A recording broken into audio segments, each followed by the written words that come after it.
बड़ा लास्ट में डिस्कस किया था हमने क्वालिटेटिव प्रॉपर्टीज। बॉइलिंग पॉइंट लिखिए एक line, the temperature when the vapour pressure of a liquid become equal to that of its surroundings, bracket में लिखिए एटमॉस्फेयर। और देखिए, अंडरस्टैंड करिए इसे। यहां बच्चे बोर्ड पर देखिए। सबसे पहले मैं बात करता हूं air. Air has got pressure. The pressure of air is 1 atmosphere at sea level.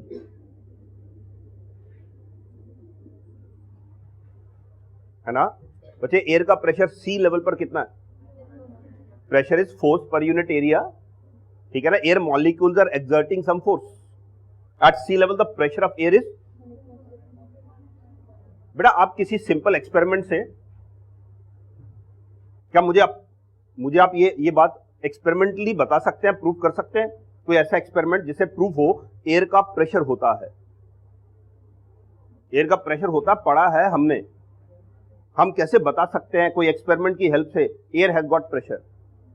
वैसे मैं आप इतना बोल सकता हूं, एरोप्लेन भी एयर प्रेशर की वजह से फ्लाई करता है। वो ऊपर नीचे डिफरेंस इन प्रेशर क्रिएट करता है, जिसकी वजह से वो फ्लाई करता है।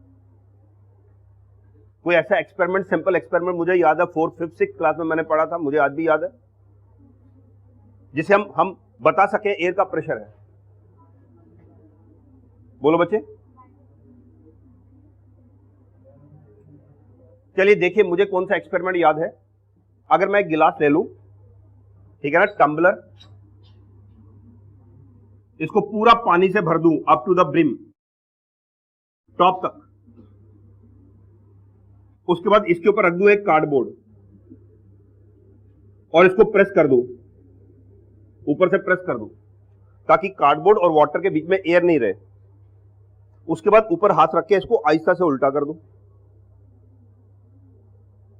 बड़ा अगर मैं नीचे से हाथ हटाता हूं तो पानी गिरता नीचे है? कुछ याद नहीं? आप घर में कर सकते हैं ट्राई। हाँ, गिलास में पानी डाला, ऊपर से एक कार्डबोर्ड गत्ता रख दिया, थोड़ा सा दबा दिया ताकि एयर नहीं रहनी चाहिए अंदर। अब उसके बाद आप उल्टा करेंगे आहिस्ता से, आप देखेंगे ये पानी नीचे नहीं गिरेगा। बड़ा क्यों नहीं गिरेगा नीचे पानी? बताओ, गिलास के अंदर एयर है? बोलो, अंदर तो वाटर है, एयर तो रही नहीं, ठीक है। और जब आप इसको इन्वर्ट करेंगे, बाहर एयर का प्रेशर होगा फिर, ठीक है ना। अंदर प्रेशर नहीं है एयर का, बाहर एयर का प्रेशर है। एयर का प्रेशर इस कार्डबोर्ड को होल्ड करके रखता है। एयर का प्रेशर वाटर के वेट से ज्यादा है। Water will fall down because of its weight, but the pressure of air will hold the water. In this case the pressure of air is more than the pressure या force of the water, तो ये water नीचे नहीं गिरता। अच्छा बताइए, जब आप कोई कोल्ड ड्रिंक या जूस पीते हैं स्ट्रॉ के साथ, ठीक है ना, ये आ गया कोल्ड ड्रिंक या जूस, ये आ गया स्ट्रॉ, है ना। बेटा जब आप यहां से सक करते हैं तो आप बताएंगे ये जो कोल्ड ड्रिंक या जूस है ये राइज क्यों करता है? सक करने से राइज करता है? बोलो, आप बताओ। ये जो कोल्ड ड्रिंक है और ये स्ट्रॉ है ना, ये बताओ, ये आपका माउथ और ये कोल्ड ड्रिंक, इनके बीच में यहां क्या है? ये बेसिकली आप एयर सक करते हैं। क्या सक करते हैं? बोलो बेटा। जब आप एयर यहां से निकाल लेंगे, अंदर वैक्यूम आ जाएगा। ये लिक्विड और ये माउथ, इसके बीच में क्या आ जाएगा? और बाहर जो एयर प्रेशर है, उस एयर प्रेशर से ये लिक्विड राइज करेगा। जो लिक्विड राइज करता है, it is because of external pressure, क्योंकि अंदर एयर का प्रेशर आपने सक कर लिया, एयर पे सक कर ली, अंदर प्रेशर है ही नहीं, बाहर प्रेशर है। बाहर के प्रेशर से लिक्विड राइज करता। एयर का बहुत ज्यादा प्रेशर है। छोटी क्लासेस में 6th, 7th में एक डायग्राम, 4th, 5th में कोई ऐसा डायग्राम बताते हैं, 2 हेमिस्फीयर्स हैं। बेटा 2 लोहे के हेमिस्फीयर हैं, अंदर से खाली है, वो दोनों एक दूसरे में ऐसे फिट हो जाते हैं। अगर हम दोनों को फिट करें और यहां से हवा बाहर निकाल लें, उसके बाद डायग्राम जो बुक में है मुझे याद है कि क्या होता है, इस तरफ 4 घोड़े लगाए होते हैं, इस तरफ 4 घोड़े लगाए होते हैं, खींच रहे होते हैं, वो हेमिस्फीयर खुल नहीं रहे होते हैं। आप में से किसी को याद ऐसा डायग्राम? नहीं। एनसीईआरटी बुक में 4th, 5th की बुक में होता है diagram. Air has got a tremendous pressure, air का बहुत ज्यादा प्रेशर है। The pressure of air at sea level is said to be. आप बताएंगे ये सी लेवल और ये जम्मू, बताएंगे सोच के जम्मू में एयर का प्रेशर ज्यादा होगा या सी लेवल पे ज्यादा होगा या दोनों जगह बराबर होगा? लगाओ ना दिमाग। एयर का प्रेशर जम्मू में ज्यादा होगा या सी लेवल पे ज्यादा होगा?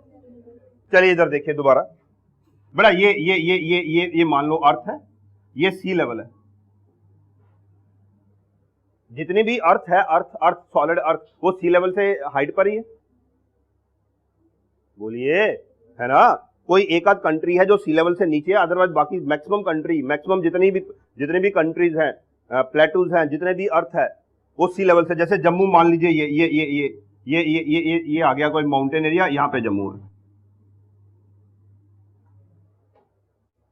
तो किसकी हाइट ज्यादा, सी लेवल की या जम्मू की? ओके, अब ये एयर है, ये एयर का ब्लैंकेट है, ये बाहर सारा ये एयर का ब्लैंकेट है। अब बताइए सी लेवल पर एयर की वर्टिकल हाइट ज्यादा होगी या जम्मू में एयर की वर्टिकल हाइट ज्यादा होगी? बोलो, समझ रहे हो? एयर की vertical height, this much column of air, here the column of air is less. बोलिए, तो क्या आपको समझ आ रहा है? एयर का कॉलम, जैसे आप एक फार्मूला पढ़ते हैं, height into density into gravity, पता आपको या नहीं? प्रेशर का हाइट इंटू यहां हाइट, ये एयर की हाइट कम है ना? बोलिए, एयर की हाइट कम होगी तो प्रेशर, या फिर बताओ जैसे जैसे आप हाइट पे जाते हैं एयर रेयर हो जाती है या डेंस हो जाती है? रेयर हो जाती है। एयर मॉलिक्यूल्स कम हो जाते हैं। बच्चे, मॉलिक्यूल कम होंगे तो उनका कोलिजन कम हो जाएगा, number of collision, frequency of collision कम हो जाएगा, और कोलिजन कम होगा तो प्रेशर कम हो जाएगा। कोलिजन से आता force per unit area is called pressure. No, you must understand कि जैसे जैसे हम हाइट पे जाते हैं एयर प्रेशर, आप बताएंगे माउंटेनियर्स जो होते हैं, माउंटेनियर्स जो पहाड़ चढ़ते हैं, उनको नोज ब्लीडिंग होती है कई बार, सुना या नहीं? क्यों? जैसे वो हाइट जाते हैं एयर प्रेशर, और उनके अंदर का ब्लड प्रेशर ज्यादा होता है, अंदर प्रेशर ज्यादा, बाहर एयर का प्रेशर। अंदर के ज्यादा प्रेशर की वजह से जहां से वेन्स आर्टरीज थिन हो गई होती है, वो रप्चर कर जाती है, तो नोज ब्लीडिंग होती है उनको। ठीक है, व्हाट इज इंपॉर्टेंट, जैसे जैसे हम हाइट पे जाते हैं एयर का प्रेशर कम हो जाता है। चलिए मैं बात करता हूं सी लेवल पे, फिर बताओ सी लेवल पे एयर का प्रेशर 1 एटमॉस्फेयर। और देखो ये बच्चे एक कंटेनर और इसमें वाटर। आप बताएंगे जो वाटर है इसका भी वेपर प्रेशर होगा कुछ? वाटर वोलाटाइल है या नॉन वोलाटाइल? वोलाटाइल। इसके वेपर्स निकलते हैं, है ना? जो वेपर्स निकलते हैं उनका कुछ प्रेशर होगा, that is called vapour pressure. बोलो, what is vapour pressure? It is the pressure exerted by vapors when vapor and liquid are at equilibrium. बोलो, what is vapor pressure? It is the pressure exerted by the vapors of a liquid at equilibrium. जब ये दोनों equilibrium पे होते हैं उस समय vapours का जो प्रेशर होता है, क्या बोलते हैं उसको? मान लो वाटर का वेपर प्रेशर रूम टेम्परेचर में 0.4 एटमॉस्फेयर है एट 25 डिग्री सेल्सियस। बताइए इस रूम में वाटर के वेपर का प्रेशर और एयर का प्रेशर बोल दो, किसका प्रेशर ज्यादा है? एयर का प्रेशर ज्यादा है, वाटर के वेपर्स का प्रेशर। अच्छा बच्चे, अगर मैं इस वाटर को हीट करूं, आप बताओ हीट करने पर वाटर मॉलिक्यूल्स के बीच के बॉन्ड्स वीक हो जाएंगे, स्ट्रांग हो जाएंगे? वीक हो जाएंगे। वाटर मॉलिक्यूल ज्यादा इवेपोरेट करेंगे या कम? Vapour pressure. ओके, जैसे जैसे आप हीट करेंगे ना वेपर प्रेशर बढ़ता है 0.5, और हीट किया 0.6, और हीट किया 0.7, और हीट किया 0.9। बच्चे जैसे ही ये 1 एटमॉस्फेयर होता ना, जैसे ही वाटर के वेपर्स का प्रेशर सराउंडिंग प्रेशर के बराबर 1 एटमॉस्फेयर होता सी लेवल पे, ये वाटर बॉयल करना शुरू कर जाता है। याद रखना, सोचना, बॉइलिंग पॉइंट टेम्परेचर नहीं है, बॉइलिंग पॉइंट प्रेशर का इक्विलिब्रियम है, और वो प्रेशर का इक्विलिब्रियम हम टेम्परेचर से एक्वायर करते हैं। बॉइलिंग पॉइंट टेम्परेचर नहीं है, हम लोग उसको टेम्परेचर समझते हैं। एक्चुअल में बॉइलिंग पॉइंट प्रेशर का इक्विलिब्रियम है, जब लिक्विड के वेपर्स का प्रेशर सराउंडिंग के प्रेशर के बराबर होता है, लिक्विड के वेपर्स का प्रेशर सराउंडिंग के प्रेशर के बराबर होता है, तब वो लिक्विड बॉयल करता है। अच्छा अब सोच के बताओ, जम्मू में वाटर का बॉइलिंग पॉइंट 100 डिग्री होगा, 100 से कम होगा, या 100 से ज्यादा होगा? वाटर का बॉइलिंग पॉइंट सी लेवल पे 100 होता है जब एयर प्रेशर 1 एटमॉस्फेयर है। अब बोलो जम्मू में एयर का प्रेशर 1 एटमॉस्फेयर है, इससे ज्यादा है या इससे कम है? कम है। 0.1 की जगह 0.9 एटमॉस्फेयर, 1 की जगह। अब आप बताओ हीट करने पर 0.9 पहले आएगा या 1 पहले आएगा? बोलो। इसका मतलब वाटर का बॉइलिंग पॉइंट जम्मू में, अब बोलो, है ना, गर्म करते करते 0.9 पहले आएगा या 1 पहले आएगा? तो इसका मतलब वाटर पहले बॉइल कर जाएगा ना। तो याद रखना, जम्मू में वाटर का बॉइलिंग पॉइंट 100 डिग्री सेल्सियस नहीं है, 98 होगा शायद, या 99 होगा। वाटर का boiling point 100 degree Celsius sea level पर है। अच्छा बताओ, जैसे जैसे हम हाइट पे जाएंगे वाटर का बॉइलिंग पॉइंट क्यों कम होगा? माउंट एवरेस्ट पर वाटर का बॉइलिंग पॉइंट से 80 डिग्री है, 100 नहीं है, 80 डिग्री है। क्यों? एयर प्रेशर कम है, और गर्म करने पर वाटर का प्रेशर जल्दी एयर प्रेशर के बराबर हो जाएगा। आपने एक जनरल नॉलेज का क्वेश्चन पढ़ा होगा, it is difficult to cook meals at high altitude. पढ़ा, कभी सुना?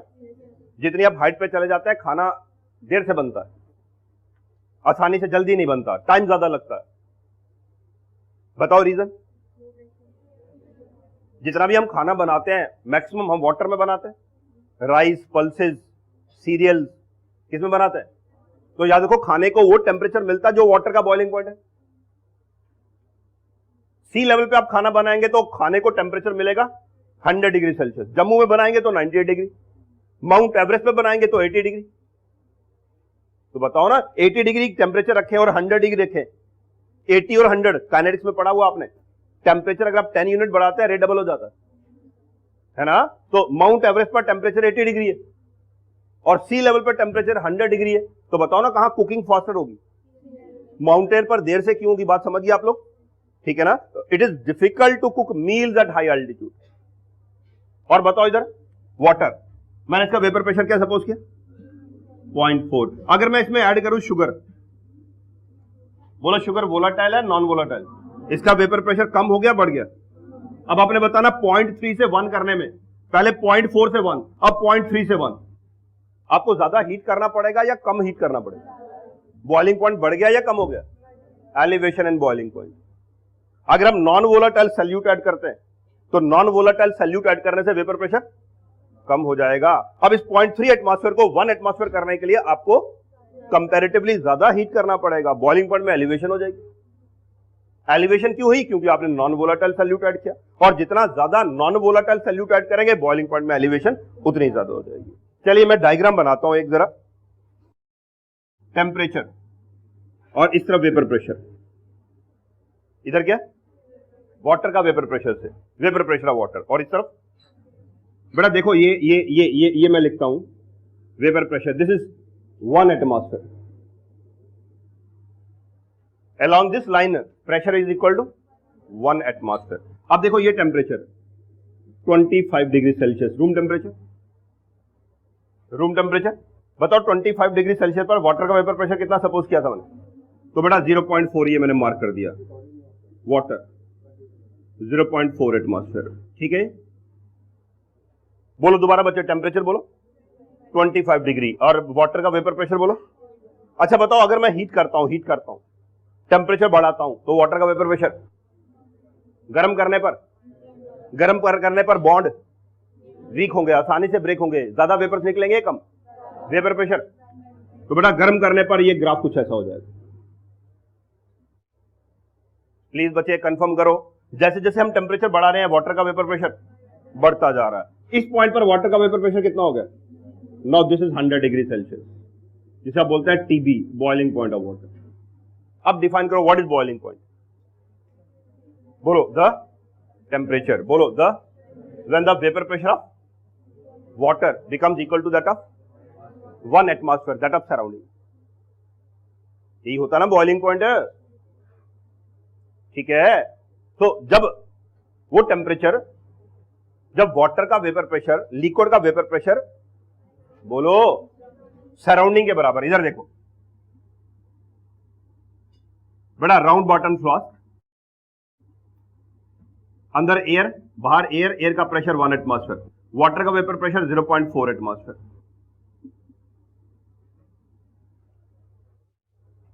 सुनो, आपके लिए क्वेश्चन, आई वॉन्ट, मैं चाहता हूं ये वाटर बॉईल करे, लेकिन मुझे हीट नहीं करना है। Without heating how I can make this water boil? हमारे दिमाग में ना गर्म करने पर ही वाटर लिक्विड बॉईल करता है, तो आपने बताना है ये वाटर, इसको बॉईल करना है लेकिन हीट नहीं करना, बताओ क्या करें? क्या करें? बोलो, वाटर का वेपर प्रेशर कितना है और एयर का? बेटा अगर मैं इसको वैक्यूम पंप से जोड़ दूं, बोलो किसके साथ? वो क्या करेगा वैक्यूम पंप? अंदर से जैसे जैसे मैं एयर सक करूंगा, अंदर एयर की क्वांटिटी कम होगी, क्वांटिटी कम होगी, मॉलिक्यूल कम होंगे तो प्रेशर, है ना? तो जैसे एयर का प्रेशर 1 की जगह 0.4 एटमॉस्फेयर होगा, ये वाटर अपने आप बॉईल करना शुरू कर देगा। कुछ बात समझ आई बच्चे? दो बातें हैं, या तो वाटर का वेपर प्रेशर बढ़ा के सराउंडिंग के बराबर करो, या सराउंडिंग का वेपर प्रेशर कम करके। बताओ ये जो वाटर बॉईल कर रहा है, जब एयर निकाल ली मैंने, बताओ इसका टेम्परेचर कितना होगा? What will the temperature of this boiling water? बोलो, पहला पॉइंट 100 डिग्री तो होगा ही नहीं, गर्म तो किया ही नहीं मैंने, है ना बच्चे? इसका टेम्परेचर होगा रूम टेम्परेचर 25 डिग्री सेल्सियस। कुछ हुआ पॉइंट क्लियर या नहीं? मैंने गर्म किया नहीं, ये रूम टेम्परेचर पे होगा, नॉर्मल वाटर जैसा आपको दिखता है। It will be boiling at room temperature. आपको ये बात समझ आना चाहिए कि बॉइलिंग पॉइंट टेम्परेचर के साथ कम, सराउंडिंग प्रेशर के साथ ज्यादा रिलेटेड है, और प्रेशर को बराबर करने के लिए हमें हीट करना पड़ता है। आप में से कौन बताएगा मुझे, कुकर जो है, कुकर में खाना कुकिंग जल्दी क्यों हो जाती? क्या क्या बोलो? कुकर के ऊपर वो सीटी होती है ना, वेट होता है, वेट, अंदर से अंदर की जो गैसेज है वो बाहर नहीं निकलती। बोलो, कुकर के अंदर प्रेशर बढ़ गया कम हो गया? बढ़ गया। 1 की जगह बच्चे हो गया 1.2 एटमॉस्फेयर। देखा ग्राफ आपने, है ना? अब बताओ, आपको 1.2 करने में ज्यादा पहले से हीट करना पड़ेगा या कम हीट करना पड़ेगा? बोलो, कुछ बात समझ आई आपको? कुकर में बच्चे, कुकर के अंदर प्रेशर बढ़ गया, प्रेशर बढ़ गया तो वो बॉइलिंग पॉइंट बढ़ गया। अब खाने को जो है ना वो 110 डिग्री टेम्परेचर मिल रहा है, क्योंकि वाटर का बॉइलिंग पॉइंट बढ़ गया। पहले 100 पे बॉइल करता था, अब टेम्परेचर बढ़ गया तो रेट बढ़ गया ना, सॉरी, टेम्परेचर बढ़ गया तो ऑटोमेटिकली रेट बढ़ गया, रेट बढ़ा तो टाइम कम हो गया। बोलिए, बात समझ आई या नहीं? कुकर के अंदर बताओ क्या बढ़ता है? नंबर 1 प्रेशर, प्रेशर बढ़ने से बॉइलिंग पॉइंट बढ़ता है ना? बॉइलिंग पॉइंट बढ़ गया, टेम्परेचर बढ़ गया तो रेट ऑफ कुकिंग बढ़ गया, रेट बढ़ा तो टाइम कम हो गया, रेट बढ़ा, स्पीड बढ़ी तो कम टाइम में कुकिंग हो गई। ठीक है या नहीं? ठीक है ना? तो इन कुकर कुकिंग टाइम जो है ना वो कम हो जाता है। अभी मैंने वाटर में शुगर ऐड कर दिया, बताओ शुगर ऐड करने से वाटर का वेपर प्रेशर, देखो इसकी जगह ये हो गया, ठीक है? No, this is solution. Board पर देखे, देखो, क्या आपको बोर्ड पर देखे क्लियर हुआ? बॉइलिंग पॉइंट पहले से बढ़ गया, वाटर का बॉइलिंग पॉइंट ये, और शुगर सॉल्यूशन, उसका वेपर प्रेशर कम हुआ तो बॉइलिंग पॉइंट बढ़ गया। ये आ गया इसका बॉइलिंग पॉइंट TB1, और ये जो दोनों के बीच का डिफरेंस है इसे बोलेंगे delta TB, elevation in boiling. चलिए आप एक्सप्लेन करिए, शुगर ऐड करने से बॉइलिंग पॉइंट क्यों बढ़ जाता है? बोलो, शुगर ऐड करने से वेपर प्रेशर कम हो जाता है। अब इस कम हुए वेपर प्रेशर को 1 एटमॉस्फेयर करने के लिए हमें पहले से ज्यादा हीट करना पड़ेगा, ज्यादा हीट करने पड़ेगा मतलब बॉइलिंग पॉइंट बढ़ गया, और ये जो बॉइलिंग पॉइंट में इंक्रीज है that is called delta TB, elevation in boiling point. ठीक है, ये ग्राफ बनाना चाहें तो बना सकते हैं आप, delta TB is proportional to x, is proportional to del P।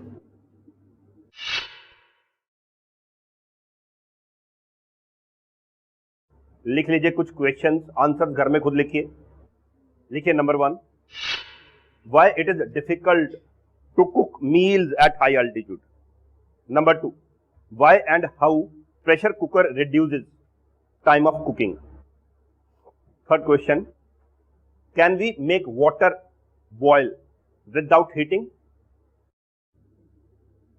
चलिए नंबर 2 लिखिए, फ्रीजिंग पॉइंट डेल्टा टीएफ।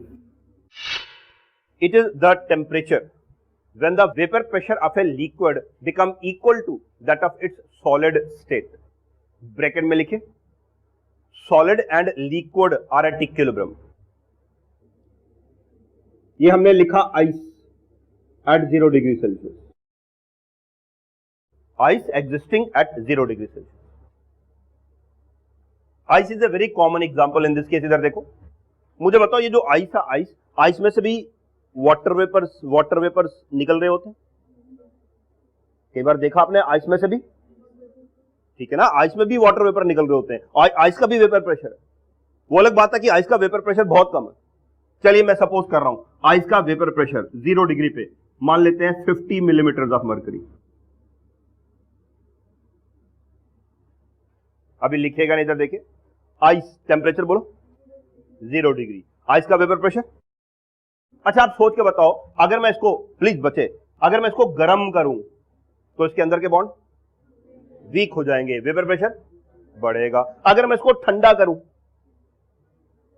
ठंडा करने का मतलब होता है अंदर से हीट बाहर खींच लेना। बताओ इसके अंदर के बॉन्ड ठंडा करने पर बॉन्ड स्ट्रांग हो जाएंगे। बॉन्ड स्ट्रांग हो जाएंगे तो आइस पहले से सॉफ्ट हो जाएगी या हार्ड हो जाएगी? आइस जितनी ज्यादा ठंडी होती है उतनी ज्यादा हार्ड हो जाती है ना। और बताओ जैसे जैसे ये हार्ड होती जाएगी ठंडा करने पर इसका वेपर प्रेशर और कम होता जाएगा। आइस को ठंडा करेंगे तो इसका वेपर प्रेशर और कम होगा, ठीक है ना। आइस को अगर 0 से नीचे ले आएंगे इसका वेपर प्रेशर भी नीचे आएगा, ठीक है। अब आगे मैंने ये लिखता हूं, वाटर एट 25 डिग्री सेल्सियस, इसका vapour pressure 150 millimetre of mercury. Obviously water का वेपर प्रेशर तो आइस से ज्यादा होगा ही होगा। बताओ किसमें ज्यादा स्ट्रांग बॉन्ड्स हैं, आइस में या वाटर में? है ना, वाटर के बॉन्ड कंपैरेटिवली वीक है, बॉन्ड वीक है तो वेपर प्रेशर ज्यादा है ना। तो नीचे लिख देता हूं 150।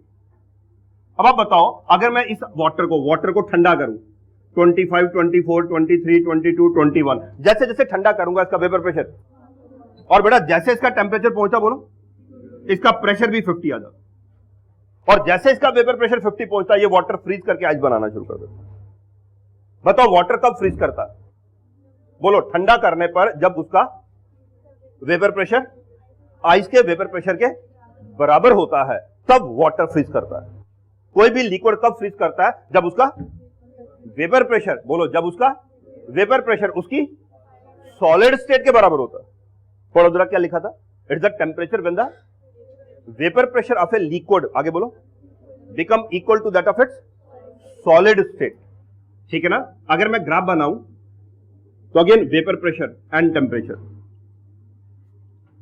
तो ये टेम्परेचर 25 डिग्री सेल्सियस और ये टेम्परेचर 0 डिग्री सेल्सियस। देखना समझ आ जाए, ग्राफ समझ नहीं आता स्टूडेंट्स को जनरली। बोलो क्या लिखा है, 25 और ये 0, ये आ गया vapour pressure of water, vapour pressure of ice 0 degree पे, और ये आ गया vapour pressure water, this is water and this is ice.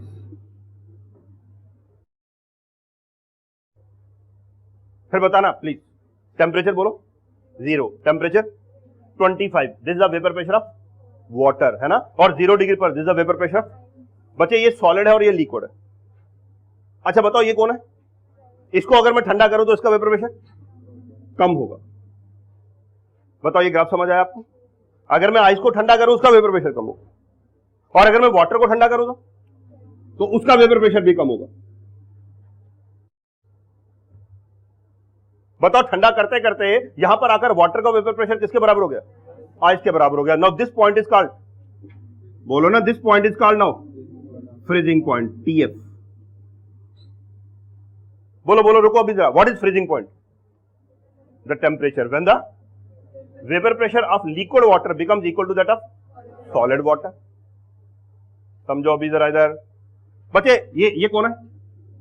इस लाइन के अलोंग वाटर लिक्विड है और इस लाइन के अलोंग वाटर सॉलिड है। कंफर्म करो पहले ये point. along this line the physical state of water is, and after this point the physical state of, है ना, यहां मैं लिख देता हूं लिक्विड सॉल्वेंट और यहां लिख देता हूं सॉलिड सॉल्वेंट। और बताओ मुझे ये वर्ड समझ आया आपको? Liquid solvent and along this line solvent is a, ठीक है, रुकना अभी देना मुझे टाइम। अच्छा मेरी तरफ देख के बताओ, हमने जो पढ़ा कॉलिगेटिव प्रॉपर्टीज, है ना, उसी पे बात कर रहे हैं हम। बताओ कॉलिगेटिव प्रॉपर्टी में सॉल्वेंट और सल्यूट, इनमें से कौन वोलाटाइल और कौन non volatile? Solvent is volatile and solute is, आपने वाटर में शुगर डाल दिया, बताओ वाटर की फिजिकल स्टेट रूम टेम्परेचर पे लिक्विड और शुगर की, है ना, ध्यान से बताना मुझे, कॉमन सेंस, ये वाटर और ये शुगर मॉलिक्यूल। बड़ा जब मैं इसको ठंडा करके फ्रीज करूं, रीजनेबिलिटी के साथ सोच के बताना मुझे, जब मैं इसको ठंडा करूंगा तो कौन फ्रीज करेगा? वाटर, शुगर, सॉल्यूशन, तीन आंसर है, बताओ कौन सा? अगर मैं इसको ठंडा करूं तो कौन फ्रीज करेगा? वाटर फ्रीज करेगा, शुगर फ्रीज करेगा, सॉल्यूशन फ्रीज करेगा? बोलो बेटा, शुगर तो फ्रीज नहीं करेगा क्योंकि इस टेम्परेचर पर शुगर ऑलरेडी सॉलिड होता है। Sugar is already solid at this temperature, solid को क्या फ्रीज करना? बोलिए। अब रह गया सॉल्वेंट, क्या रह गया? तो याद रखो, नॉन वोलाटाइल सॉल्यूट के सॉल्यूशन को जब हम ठंडा करते हैं तो बोलो कौन फ्रीज करता है? बताओ इसमें किसके, जब ठंडा करेंगे किसके क्रिस्टल बनना शुरू हो जाएंगे, शुगर के या आइस के? बोलो, याद रखना, ठंडा करने पर इसमें किसके क्रिस्टल बनेंगे? आइस के। कौन फ्रीज करेगा? हम ये मान के चलेंगे कि ठंडा करने पर सॉल्वेंट जो है वो फ्रीज कर रहा है। कौन फ्रीज कर रहा है? इधर देखो, इधर। अब मैंने क्या किया, वाटर में डाल दिया शुगर, ये बन गया सॉल्यूशन। बताओ सॉल्यूशन का वेपर प्रेशर वाटर से, बेटा अब इसको जब हम ठंडा करेंगे, बोर्ड पर देखना, क्या आपको समझ आ रहा है कि इसका फ्रीजिंग पॉइंट जो है वो पहले वाले फ्रीजिंग पॉइंट से कम हो गया? क्योंकि इसका जो पॉइंट है, इसका वेपर प्रेशर आपने सॉलिड सॉल्वेंट के बराबर करना है। इसका वेपर प्रेशर बोलो solid solvent, this is the freezing point, no TF1। Freezing point पहले वाले पॉइंट से कम हो गया, और ये डिक्रीज है, this is called delta TF। Draw कर लो अपनी कॉपी पर ये ग्राफ।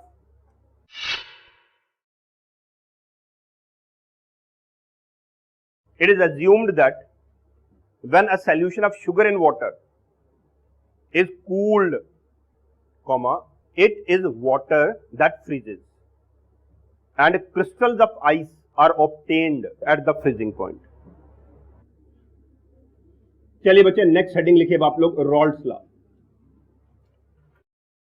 रॉल्ड्स लॉ, इसके दो पार्ट है, एक पार्ट हम स्टडी कर चुके, फर्स्ट पार्ट पढ़ेंगे हम। रॉल्ड्स लॉ लिखिए, when both the components are volatile।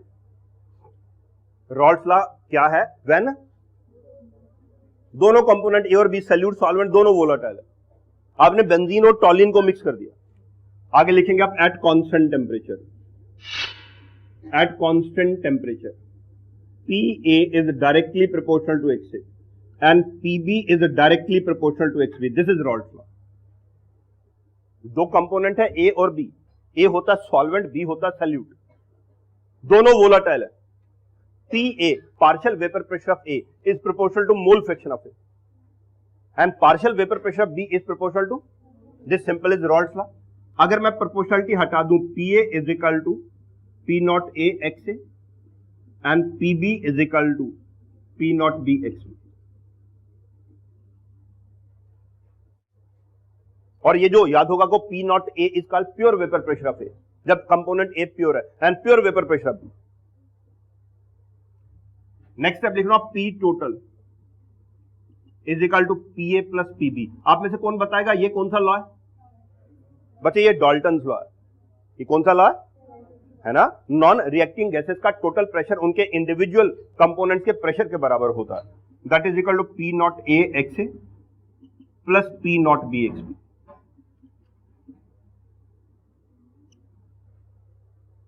अगर आपको टोटल वेपर प्रेशर निकालना है तो दोनों का वेपर प्रेशर ऐड कर देना, और दोनों का इंडिविजुअल वेपर प्रेशर आपने रॉल्ड्स लॉ की हेल्प से कैलकुलेट करना। अच्छा बोल देना what is x B, mole fraction of B in solution is equal to n B upon n A plus n B. X B is mole fraction of B, B आगे बोलो in solution, और mole fraction का formula n B upon एक term होता y B, this call mole fraction of B in vapours. याद रखना mole fraction solution में भी होती है, मोल फ्रैक्शन वेपर्स में भी हो सकती है। बोलो what is x A, mole fraction of x B, mole fraction of B in what is y B, mole fraction of B in vapours, that is equal to कैसे निकालते हैं, that is p to p B upon P total.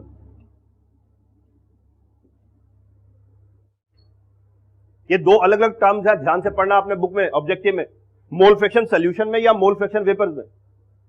अगर कहा जाए mole fraction vapours में तो formula बोलो partial vapour pressure B upon ये total vapour pressure, that is called mole fraction of B in vapours. एक बार फिर इधर देखो, इधर मेरी तरफ देखो, ऐसे बोलना ताकि दिमाग में बात समझ आए। बोलो ये क्या, आज मोल आगे फ्रैक्शन समझते हो, फ्रैक्शन मतलब हिस्सा, पार्ट, फ्रैक्शन मतलब पार्ट है ना। इधर देखो, मान लो ये सॉल्यूशन है ए और बी का, इसमें ए कम है और बी ज्यादा है, बताओ इन दोनों में से किसकी फ्रैक्शन ज्यादा है, बोलो बी की फ्रैक्शन ज्यादा है। अब बताओ सरफेस मॉलिक्यूल बच्चे किसके ज्यादा है, ए के या बी के, किसके वेपर्स कंपैरेटिवली ज्यादा निकलेंगे, ए के या बी के। तो यही तो रॉल्स लॉ कह रहा है, रॉल्स लॉ कह रहा है जिसकी फ्रैक्शन ज्यादा उसका वेपर प्रेशर प्रोपोर्शनली ज्यादा, जिसकी फ्रैक्शन कम है उसका वेपर प्रेशर प्रोपोर्शनली कम है। शॉर्ट में वेपर प्रेशर किसी भी कंपोनेंट का उसकी मोल फ्रैक्शन पे डिपेंड करता है ना। फ्रैक्शन ज्यादा तो प्रेशर ज्यादा, वेपर प्रेशर, फ्रैक्शन कम तो है ना, फ्रैक्शन ज्यादा तो इसकी वजह से इसका प्रोपोर्शनल प्रेशर ज्यादा होगा। प्रोपोर्शनल मतलब वो डिपेंड उसके प्योर प्रेशर पे डिपेंड करेगा, और फ्रैक्शन अगर कम है तो वेपर प्रेशर कम हो जाएगा। ठीक है, इसको अंडरस्टैंड करने के लिए ना एक प्रॉब्लम करते हैं, लिखिए write down 7.8 grams of benzene, bracket में लिखे pure vapour pressure is equal to 90 millimetre of mercury mm of Hg, bracket close कर दो।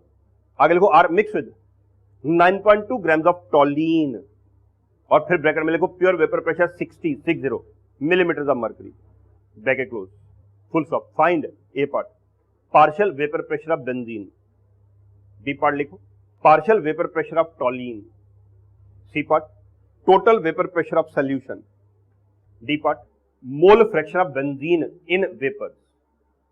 बताइए इस प्रॉब्लम में दो कंपोनेंट्स कौन कौन से, एक बेंजीन और दूसरा, ओके अपनी कॉपी पे लिखे B for benzene and T for टॉलीन।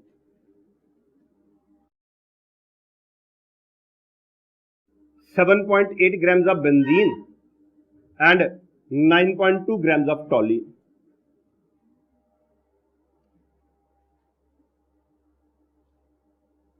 सबसे पहले आप निकालेंगे इनकी mole fraction XB। XB is NB upon Na plus NB।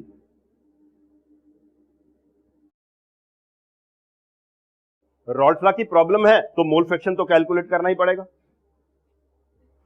क्या मुझे बताएंगे नंबर ऑफ मोल्स क्या होता है, weight upon 7.8 weight upon molecular mass 78, 7.8 upon 78 plus 9.2 upon 92। बच्चे मॉलिक्यूलर मास आप खुद निकालेंगे, बेंजीन होता C6H6 78 और टॉलिन होता C7H8 92। One is benzene other is टॉलिन।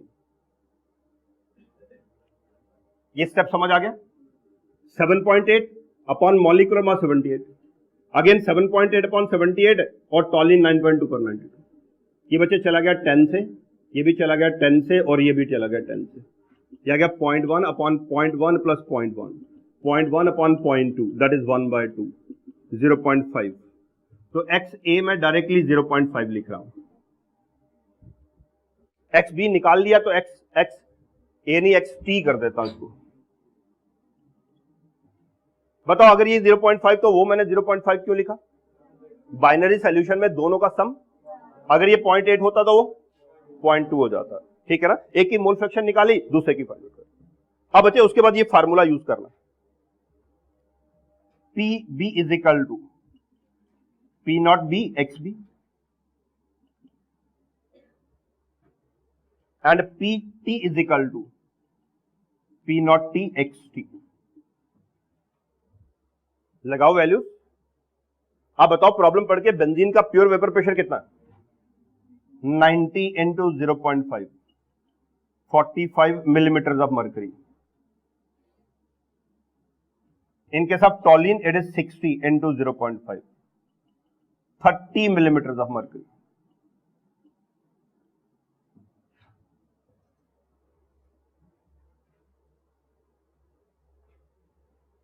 बोल दो, हाँ बोलो। बेंजीन का पार्शियल वेपर प्रेशर 45, टॉलिन का। अब बताओ दोनों का total pressure, p total is equal to p B plus p T. 45 plus 30, 75 millimetre of mercury.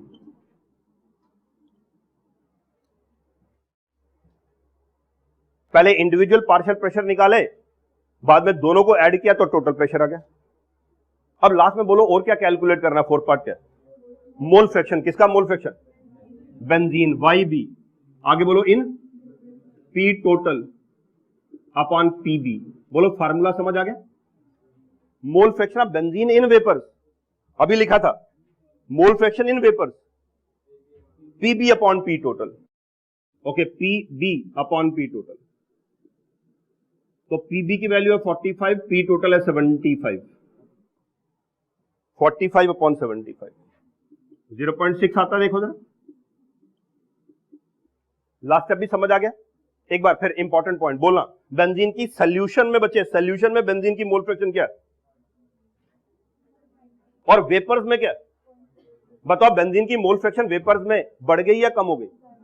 Solution में 0.5 है और वेपर्स में, आपने रीजन ढूंढना है 0.5 से 0.6 बढ़ क्यों गया? सॉल्यूशन में 0.5 है और वेपर्स में उसकी अमाउंट क्यों बढ़ गई?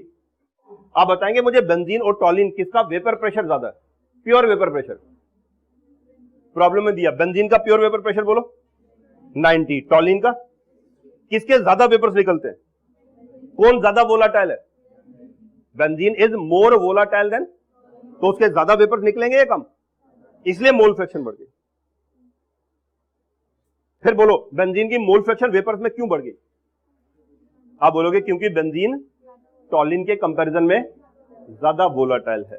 तो फिर हम ये रूल बना ले, जो ज्यादा वोलाटाइल है उसकी परसेंटेज, उसकी क्वांटिटी, उसकी मोल फ्रैक्शन वेपर्स में बढ़ जाएगी, है ना? लिख लो, the vapour mixture will be richer in more volatile component. But actual में ये एक रूल है, ऐसे बोलते हैं कॉर्नोवॉल्फ्स रूल, और ये आइडियल सॉल्यूशन पे अप्लाई होता है, नॉन आइडियल पे नहीं। Konowaloff's rule, vapour mixture will be richer in more volatile. जो कंपोनेंट जितना ज्यादा वोलाटाइल होगा उसकी परसेंटेज वेपर्स में उतनी ज्यादा हो जाएगी। Vapour mixture will be richer in more volatile component, this called Konowaloff's rule.